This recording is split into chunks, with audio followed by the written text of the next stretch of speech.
आज के इस सेशन में हम क्वालिटी कंट्रोल की बात करेंगे। क्वालिटी कंट्रोल क्यों गारमेंट इंडस्ट्री में इम्पॉर्टेंट है और उसको कैसे हम एग्जीक्यूट करते हैं। क्वालिटी मेंटेन करना सिर्फ गारमेंट तैयार होने के बाद की बात नहीं है, पर हर एक स्टेज पे क्वालिटी मेंटेन करने की ज़रूरत है। क्वालिटी को कंट्रोल करने की ज़रूरत है। जो स्पेसिफिकेशंस पे हमने ऑर्डर लिया है उसके अनुसार काम करने की ज़रूरत है। तो इसके लिए सबसे पहले तो हमें जितने भी हमारे वर्कर्स हैं उनको ये नॉलेज होनी चाहिए कि हमें किस क्वालिटी का या किस स्तर का हमें ऑर्डर मिला है और हमसे क्या एक्सपेक्टेशंस हैं और किस क्वालिटी का माल बन के तैयार होना है।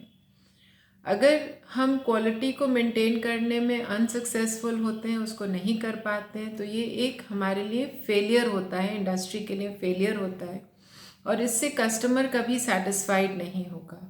तो क्वालिटी को मेंटेन करने के लिए हालांकि हमें कुछ एक्स्ट्रा कॉस्ट इनकर करने पड़ेंगे, पर इसको मेंटेन करना बहुत इम्पॉर्टेंट होता है। क्वालिटी किसी भी गारमेंट की उसकी परफॉर्मेंस, उसकी रिलायबिलिटी और उसकी ड्यूरेबिलिटी पर डिपेंड करती है। गारमेंट आपका कितना चलेगा, कितना उस पर भरोसा किया जा सकता है और कितना वो उसका पर्पस, जिस पर्पस के लिए वो गारमेंट बना है, वो उसको पूरा कर रहा है।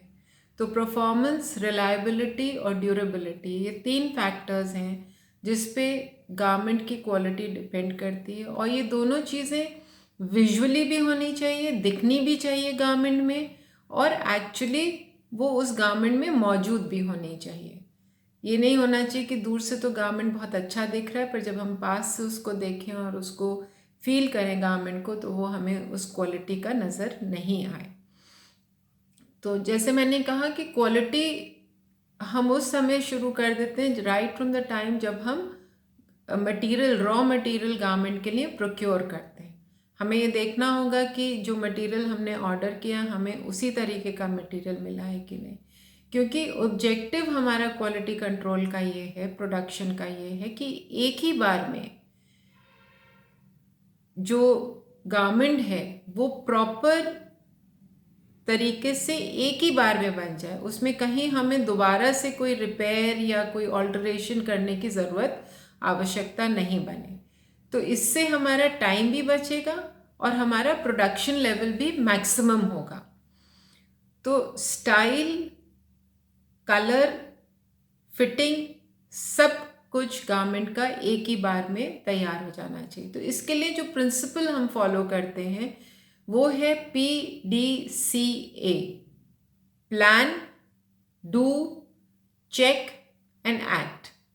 हम प्लानिंग करेंगे, हम उसको करेंगे, प्लान को एग्जीक्यूट करेंगे, फिर चेक करेंगे कि वो ठीक से हो रहा है कि नहीं, और फिर उसके ऊपर हम एक्ट करेंगे। तो अगर ये हम प्रिंसिपल PDCA का हर एक लेवल ऑफ गारमेंट प्रोडक्शन में फॉलो करेंगे तो हम अपने आप क्वालिटी कंट्रोल को मेंटेन कर लेंगे।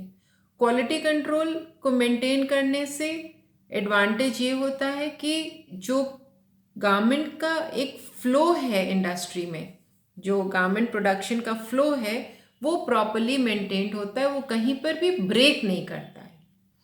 तो इसलिए हमें क्वालिटी कंट्रोल की जो इफ़ेक्टिव प्लानिंग है और उसकी जो एग्जीक्यूशन है, जो क्वालिटी कंट्रोल के इंस्पेक्शन सिस्टम्स हैं, क्योंकि जाहिर है आपको हर एक स्टेज पर जाकर इंस्पेक्ट भी करना पड़ेगा कि काम आपका सही हो रहा है कि नहीं, मटेरियल आपका सही आया है कि नहीं, मशीन्स आपकी सही काम कर रही हैं कि नहीं।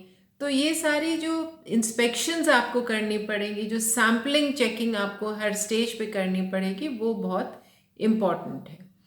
तो जो क्वालिटी कंट्रोल सिस्टम है उसका एक छोटा सा फ्लो चार्ट है।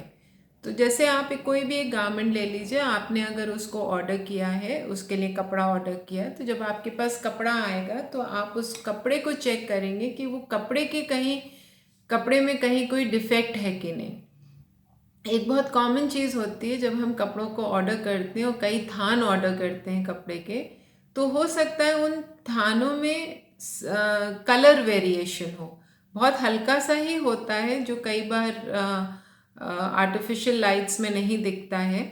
तो हमें वो चेक ज़रूर करना है कि हमारा जो शेड है कपड़े का, जो फैब्रिक के शेड्स हैं, जो प्रिंट्स हैं, जो चेक्स हैं, वो सही आए हैं कि नहीं, वो कपड़ा सही क्वालिटी का हमें मिला है कि नहीं, जो रोल्स आए हैं अलग अलग कपड़े के वो एक दूसरे से मैच कर रहे हैं कि नहीं। हमें ये भी देखना पड़ेगा कि जो कपड़ा हमने ऑर्डर किया है, जिस वेट का ऑर्डर किया है, ये वही वेट है या उसमें थोड़ा सा वो हल्का या भारी हो गया है।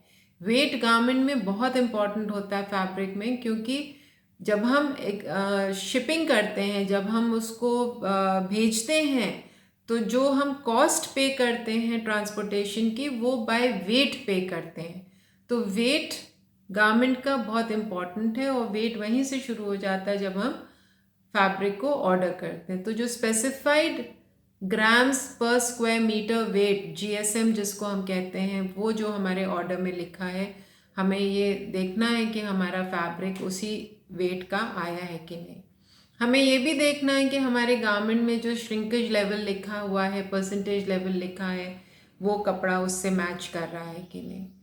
जब गारमेंट बनता है तो हमें ये देखना है कि कहीं पर भी उसमें कहीं कोई नीडल के मार्क्स या ग्रीस के मार्क्स या किसी भी मशीन के पार्ट के मार्क्स तो नहीं लग गए हैं, स्टिचिंग फॉल्ट्स उसमें तो नहीं है, अगर मेजरमेंट्स के कोई डिफरेंस तो नहीं है, प्रॉपर असेंबली जो है हमारी वो गारमेंट्स की साइज वाइज प्रॉपर हुई है कि नहीं।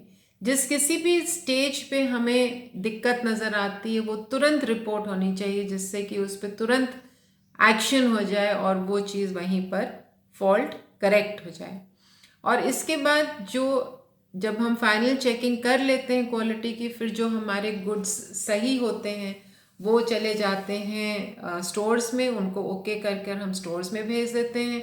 जो हमारे क्वालिटी के माफिक नहीं आते हैं, स्टैंडर्ड को नहीं मैच करते हैं, उनमें अगर कोई ऐसी फॉल्ट होती है जो रिपेयर हो सकती है, तो वो वापस चले जाते हैं और फिर उस पर हम एक फॉलो अप कर लेते हैं।